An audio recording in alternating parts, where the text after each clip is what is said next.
नमस्कार, डेली 24 भारत देख रहे हैं आप। आपके साथ मैं हूं स्वीट दीक्षित। बांग्लादेश 5 अगस्त की तारीख को इतनी आसानी से नहीं भूल सकेगा। उस समय शेख हसीना को प्रधानमंत्री पद से इस्तीफा और देश छोड़कर जाना पड़ा था। उसके बाद यहाँ के हालात बद से बदतर चलते बने गए।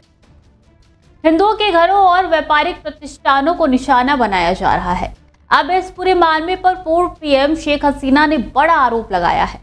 उनका कहना है कि सत्ता से बेदखल होते ही उनकी और उनकी छोटी बहन शेख रेहाना की हत्या की साजिश रची गई। शेख हसीना ने शुक्रवार रात को फेसबुक पर अपनी पार्टी बांग्लादेश अवामी लीग के पेज पर एक ऑडियो संदेश में ये बड़ा दावा किया है। उन्होंने कहा, रेहाना और मैं बच गए। हम केवल 20 से 25 मिनट के अंतराल से मौत से बच गए हैं। हम 20 से 25 मिनट के अंतर से। बांग्लादेश के पूर्व पीएम हसीना का बड़ा खुलासा ये निकल के सामने आया है। उनकी हत्या करने की रची गई थी साजिश है। ऐसे में बांग्लादेश में पिछले साल हसीना भड़कने के बाद शेख हसीना अपने पद से इस्तीफा देकर भारत चली गई। अब उन्होंने इस पूरे मामले पर कई बड़े खुलासे किए और इसी खुलासे से हर कोई हैरान है। बांग्लादेश की पूर्व पीएम लगातार इस तरीके के खुलासे कर रही हैं और ऐसे में सवाल ये उठ रहा है कि आखिर कौन है वो जो उनकी हत्या की साजिश रचता है। और ये बड़ा आरोप शेख हसीना की तरफ से लगाया गया है। मामला सिर्फ इतना ही नहीं है, उनकी छोटी बहन के यानी कि शेख रेहाना के खिलाफ भी ये हत्या की साजिश रची गई थी। ये उनकी तरफ से कहना है। उन्होंने एक ऑडियो जारी किया है और ऐसे में आपको बता दें कि पिछले साल प्रदर्शनकारी छात्र विवादित आरक्षण प्रणाली को समाप्त करने की मांग कर रहे थे। इसके तहत बांग्लादेश के लिए साल 1971 में आज़ादी की लड़ाई लड़ने वाले स्वतंत्रता संग्रामियों के परिवार के लिए 30% सरकारी नौकरियां आरक्षित की गई। मगर सरकारी नौकरियों में आरक्षण के मुद्दे पर शुरू हुए विरोध प्रदर्शन ने देश भर में उग्र रूप ले लिया था। इसके बाद हालात बद से बदतर हो गए और पीएम शेख हसीना को अपने पद से इस्तीफा देकर भारत भागना पड़ा था।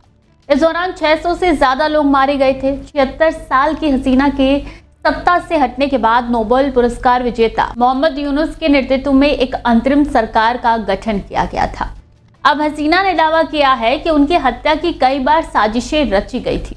उन्होंने कहा, मुझे लगता है कि 21 अगस्त को हुई हत्याओं से बचना, कोटालीपारा में हुए विशाल बम विस्फोट से बचना या 5 अगस्त 2024 को जीवित बचना अल्लाह की इच्छा है। अल्लाह का हाथ ही होगा। अगर अल्लाह की इच्छा ना होती तो मैं अब तक जिंदा नहीं बची होती। उन्होंने कहा कि आपने बाद में देखा कि कैसे मुझे मारने की योजना बनाई गई, प्लानिंग की गई। हालांकि अल्लाह की दया है कि मैं अभी भी जिंदा हूं, क्योंकि अल्लाह चाहता है कि मैं कुछ और करूं। उन्होंने भावुक होते हुए कहा कि हालांकि मैं पीड़ित हूं, मैं अपने देश के बिना हूं, मेरे घर के बिना हूं, सब कुछ जला दिया गया है। गौरतलब है कि शेख हसीना की सुरक्षा बहुत कड़ी थी, क्योंकि वो कई हत्या की साजिशों से बच निकली थी। 2004 के ढाका ग्रेनेड हमला 21 अगस्त 2004 को बंगबंधु एवेन्यू पर अवामी लीग द्वारा आयोजित आतंकवाद विरोधी रैली में हुआ था। इस हमले में 24 लोग मारे गए थे और 500 से ज्यादा लोग घायल हुए थे।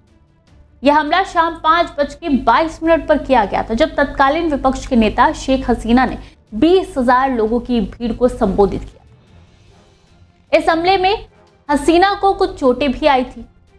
कोटालीपारा बम शेख हसीना को मारने की एक और साजिश थी, जिसका उन्होंने अपने ऑडियो संदेश में उल्लेख भी किया है। 21 जुलाई 2000 को 76 किलोग्राम का बम बरामद किया गया और 2 दिन बाद कोटापिलारा के शेख लुत्फोर रहमान आईटीएल कॉलेज में 40 किलोग्राम का बम बरामद किया गया था, जहां अवामी लीग के अध्यक्ष और तत्कालीन नेता प्रतिपक्ष शेख हसीना को 22 जुलाई 2000 को रैली को संबोधित करना था। ऐसे में शेख हसीना का ये अंदाजा कितना सही है, कितना गलत है, आने वाले दिनों में साफ तौर पर पता चल जाएगा। तो खबरें निरंतर जारी है, देखते रहिए डेली 24 भारत।